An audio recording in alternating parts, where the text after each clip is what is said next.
Hey, Stoic warrior. Before you do anything else tonight, I want you to think back to last night. How did it end? Did you fall asleep mid-scroll, phone still blowing in your hand? Did your mind replay an argument from 3 days ago, looping the same 5 seconds over and over? Did you lie there making a mental list of everything you didn't finish, everything you're behind on, everything that's wrong? If that sounds familiar, you're not broken. You're just like almost everyone else. Most people don't end their day. They just stop. They collapse into bed, exhausted, unresolved, and carry every ounce of today's chaos straight into tomorrow. And then they wonder why they wake up already tired, already anxious, already behind. But the Stoics? They didn't end their day like that. Not because they had easier lives. Marcus Aurelius ruled an empire during plague and war. Seneca lived under a tyrant who could, and eventually did, order his death. Epictetus was born a slave and lived with a permanent injury. These were not men with peaceful, simple lives. And yet, night after night, they found a way to lay their head down clear, calm, and complete. How? Because they had rituals. Quiet, intentional, almost invisible rituals that closed the day properly, the same way a warrior cleans his sword before sheathing it, not after the battle's already started again. Tonight I'm going to walk you through 10 things the Stoics did every single night that made them unshakable. Not hacks, not 5-minute miracle routines, real mental practices. The kind that once you understand them, you'll wonder how you ever slept without them. Stay with me until the end, because each one builds on the last, and by number 10, you'll understand why how you end your day quietly decides who you become. Drop this in the comments right now before we start. Tonight, I close the day on my terms. Like this video if you're ready to actually rest instead of just collapse, and subscribe if you want more of this in your life. Let's begin. Number 1, they reviewed the day without punishing themselves. Here's what most people do at night.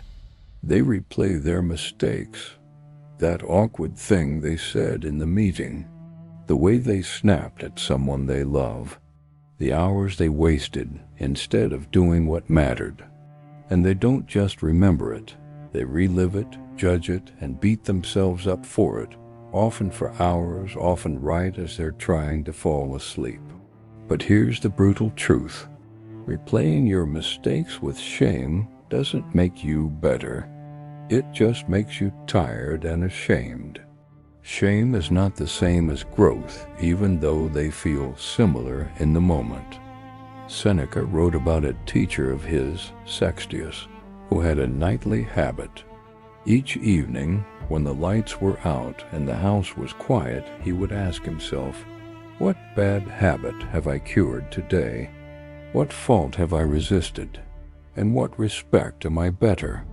Notice what he's not doing. He's not asking, "What did I do wrong, and how stupid am I for doing it?" He's asking a structured, almost scientific question. Where did I improve even slightly? And where did I fall short in a way I can address tomorrow? That's the shift. Review is not the same as punishment. A coach reviewing game footage doesn't scream at the player for every missed shot. He notes the pattern and he plans the adjustment. So tonight, before you sleep, take 60 seconds. Not an hour of spiraling, 60 seconds. Ask yourself 2 questions. Where did I show strength today, even in something small? And where did I react instead of respond? And what will I do differently tomorrow? That's it. No spiral, no shame. Just data. When you do this every night, something shifts. you stop being a passenger in your own life, dragged along by whatever happened to you. You become the observer, the one reviewing the footage, the one in charge of the next episode. That's not arrogance, that's command. Drop this in the comments. I review my day like a strategist, not a critic. Number 2, they forgave what couldn't be changed. You know that feeling when you've already apologized, already done what you could, and you're still lying awake at 1 a.m., turning the situation over and over, wishing you could go back and do it differently? Most people carry that weight straight into sleep, and straight into the next day, and the next, sometimes for years. But here's the truth most people resist. The moment has already happened. It is no longer in your control. And torturing yourself over something that is permanently outside your control isn't loyalty to doing better. It's just suffering for its own sake. Marcus Aurelius reminded himself constantly that the past belongs to nature now. It's no longer yours to hold. What's done is done. Your job now is only what's in front of you. This doesn't mean you don't care, and it doesn't mean you don't take responsibility. It means you separate the responsibility, which you act on, from the rumination, which does nothing but keep the wound open. Responsibility looks forward. Rumination just loops. Here's how to actually do this at night. If there's something from today you regret, ask yourself honestly, is there an action I can still take? If yes, write it down so you don't forget it, and then let it go for tonight. You'll act on it tomorrow. If no, if it's truly done, then say to yourself, this is now history. I release it, and mean it. Not as denial, but as discipline. The people who sleep the worst aren't the people who made the biggest mistakes. They're the people who never let themselves close the file. Tonight, you close the file. Drop this in the comments. What's done is done. Tomorrow, I act. Tonight, I release. Number 3, they refuse to carry anger into sleep. Think about the last time someone made you angry, really angry. A comment, a betrayal, an injustice. Did it end when the moment ended? Or did you carry it for hours, replaying what you should have said, what you wish you'd done, building an entire imaginary argument in your head where you finally win? Most people do this every single night. And here's the brutal part. That imaginary argument never ends because you're the only one in it. You're fighting a person who isn't even there, who has probably already forgotten about it, while you lose sleep, raise your blood pressure, and wake up exhausted for an argument that exists only in your mind.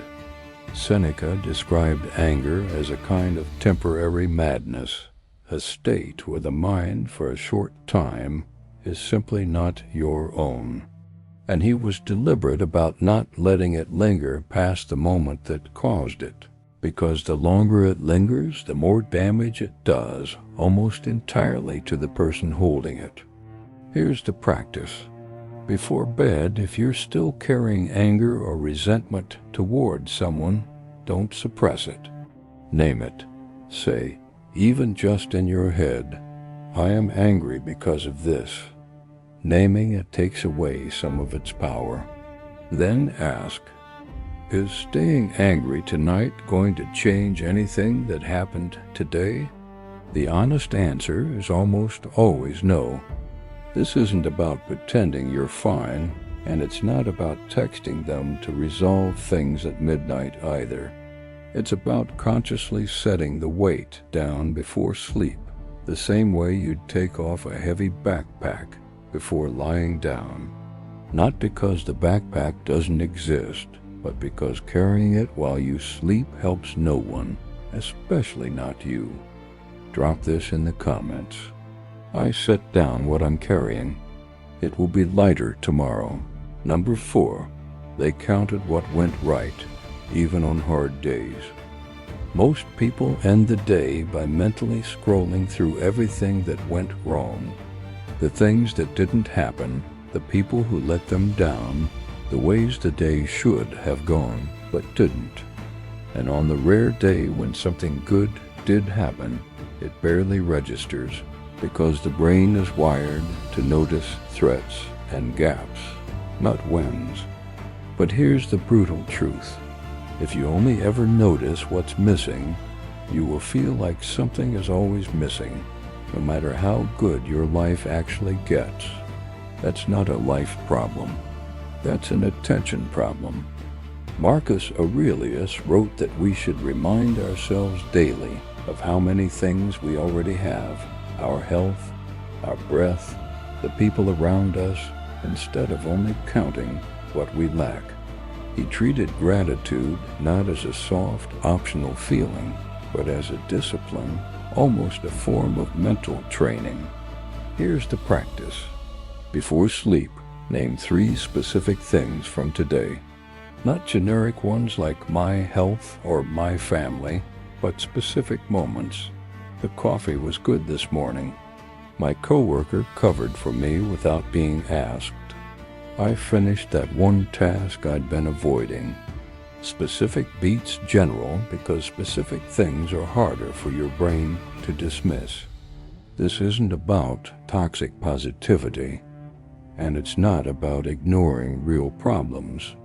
It's about training your mind to notice the full picture, not just the cracks, because a mind that only sees what's wrong will eventually convince you that everything is wrong, even when it ice in single quotes. Drop this in the comments. Today gave me more than it took. I choose to notice it. Number 5, they released tomorrow's problems tonight. This is one of the most common reasons people can't sleep. Their mind jumps ahead. The meeting tomorrow, the conversation they're dreading, the deadline, the bill, the appointment. Lying in bed, the brain starts preparing, except it's not preparing, it's just spiraling, rehearsing worst-case scenarios on a loop with no off switch. Here's the brutal truth. Your brain at 11 p.m., lying in the dark, exhausted, is the worst possible version of you to solve tomorrow's problems. It has no new information, no fresh energy, and no actual ability to act. All it can do is worry, and worry isn't preparation. Worry is just suffering in advance for something that hasn't happened yet and might never happen the way you fear. Epictetus made a sharp distinction between what is up to us and what is not. Tomorrow's meeting, tomorrow's conversation, they're not happening right now. Right now, the only thing actually within your control is whether you let your mind stay in tomorrow or bring it back to tonight. Here's the practice. If a worry about tomorrow surfaces at night, don't argue with it and don't try to solve it. Instead, say to it, almost like redirecting a child, "Not now. I'll think about you tomorrow when I can actually do something about you." Then physically bring your attention back to something present. Your breath, the weight of the blanket, the sounds in the room. This single shift, refusing to live in tomorrow while your body is lying in tonight, is one of the most underrated tools for both sleep and sanity. You'll face tomorrow. Tonight, you're allowed to just be here. Drop this in the comments. Tomorrow can wait for tomorrow. Tonight, I am here. Number 6, they fed their mind before bed carefully. Think about what most people do in the last hour before sleep. Phones out, endless scrolling, arguments online, other people's highlight reels, news designed to provoke a reaction, short videos engineered to keep you watching just one more and one more, and one more. Then they put the phone down, turn off the light, and wonder why their mind is racing.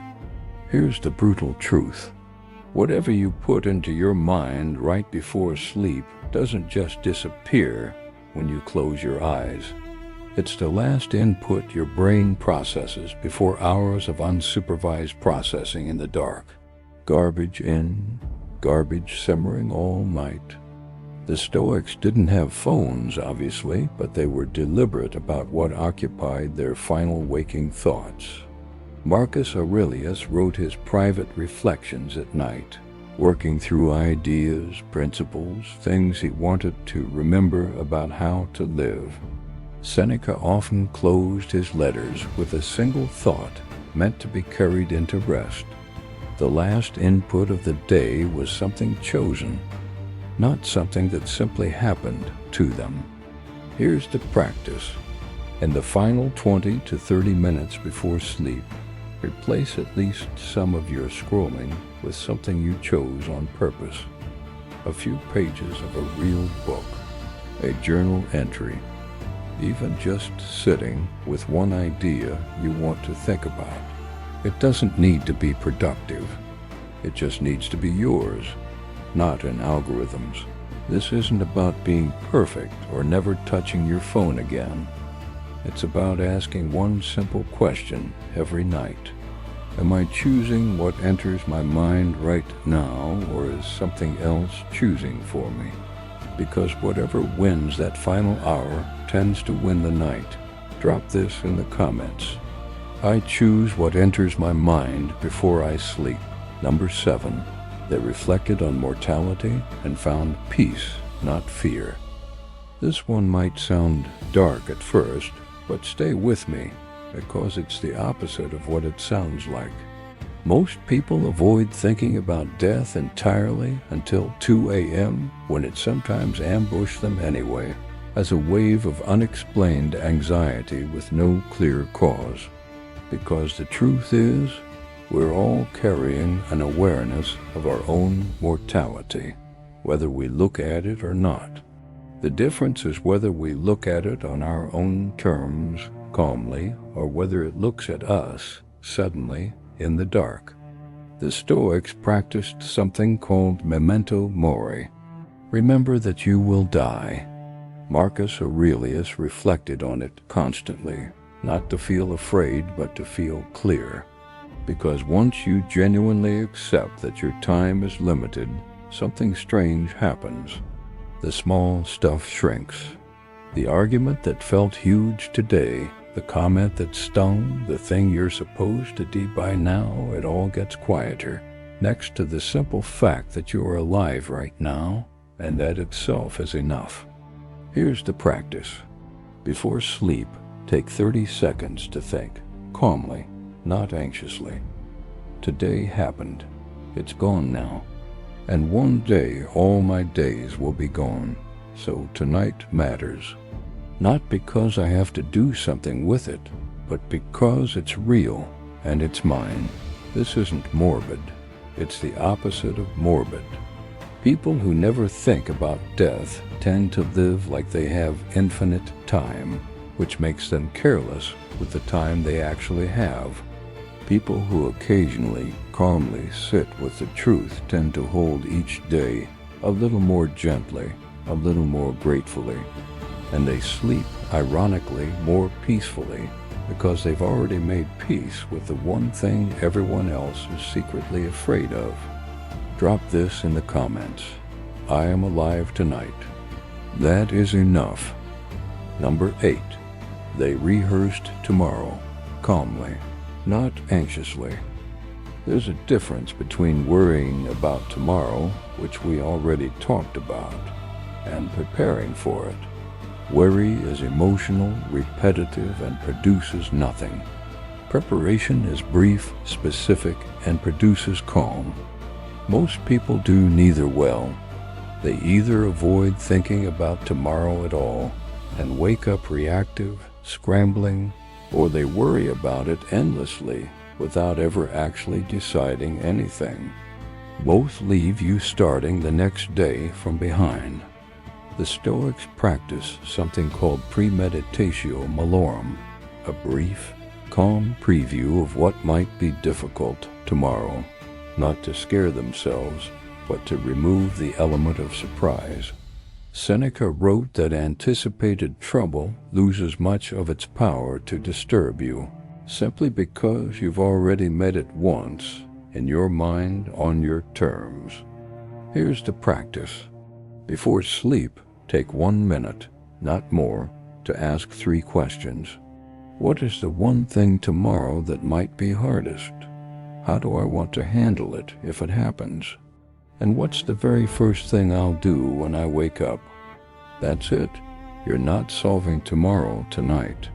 You're just placing a single signpost so that tomorrow you doesn't wake up lost. It's the difference between walking into a room blind and walking into a room where you've already located the door. When you do this consistently, mornings stop feeling like ambushes.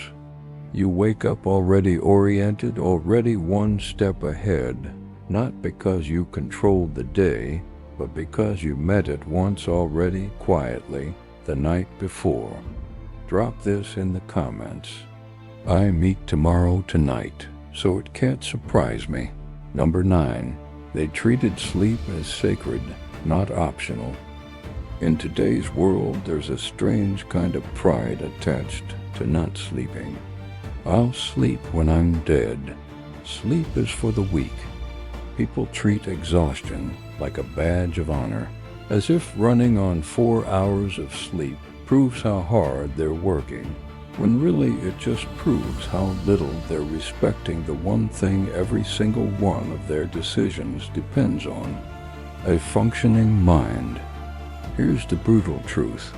You cannot think clearly, respond calmly, or act with discipline on no sleep. Every Stoic principle we've talked about, controlling your reactions, choosing your thoughts, responding instead of reacting, all of it depends on having a mind that's actually capable of choosing anything. An exhausted mind doesn't choose. It just survives. The Stoics lived in a world without electric light, without screens, without 24-hour anything. Their days had a natural rhythm, and rest wasn't an afterthought squeezed in after everything important. It was part of living in accordance with nature, which was the whole foundation of their philosophy. Taking care of the body wasn't separate from taking care of the mind. It was the same discipline. Here's the practice. Pick a wind-down time tonight, not a wake-up time, a wind-down time, and protect it the way you'd protect an important meeting. Dim the lights. Slow down. Treat the hour before sleep as part of the day, not as dead time to be filled with whatever's easiest. This isn't about getting 8 perfect hours every night, and it's not about guilt if you don't. It's about a simple shift in respect. Sleep isn't the reward you get after the day is done. Sleep is part of the discipline. The warrior who doesn't rest doesn't fight better tomorrow.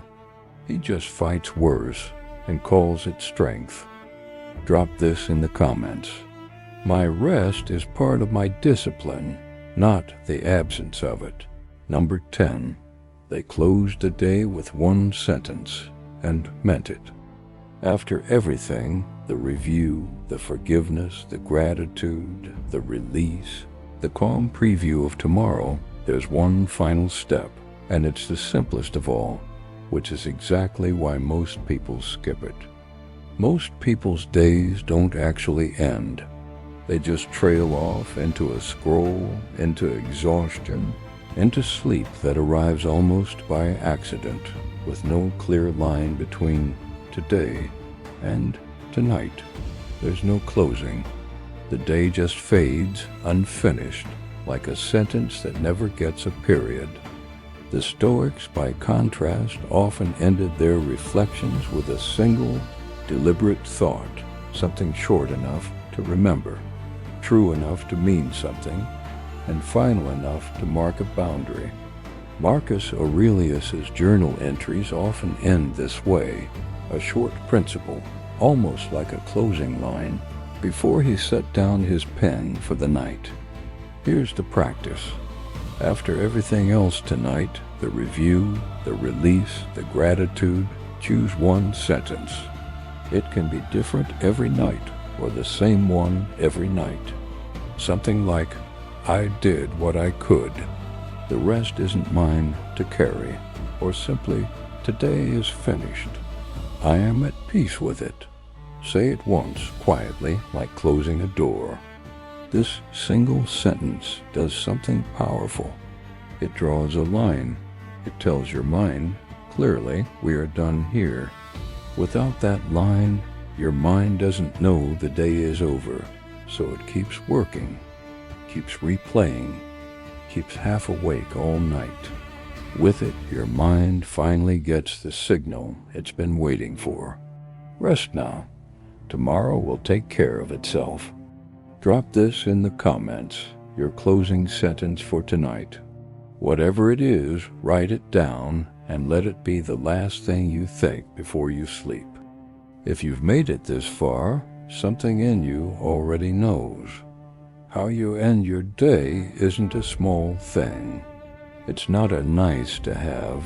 It's the foundation everything else gets built on. Let's recap the 10 things the Stoics did every night that made them unshakable. 1. They reviewed the day without punishing themselves. 2. They forgave what couldn't be changed. 3. They refused to carry anger into sleep. 4. They counted what went right, even on hard days. 5. They released tomorrow's problems tonight. 6. They fed their mind before bed, carefully. 7. They reflected on mortality and found peace, not fear. They rehearsed tomorrow, calmly, not anxiously. 9. They treated sleep as sacred, not optional. And 10. They closed the day with one sentence and meant it. None of these require more time. None of them require special tools. What they require is intention, the decision that your night matters just as much as your morning, because it's not really the end of one day. It's the beginning of the next one. You don't need to do all 10 tonight. Pick one, just one. Do it tonight and again tomorrow night, and watch what happens over the next 2 weeks. Watch how you start waking up lighter. Watch how the small things stop following you around all day.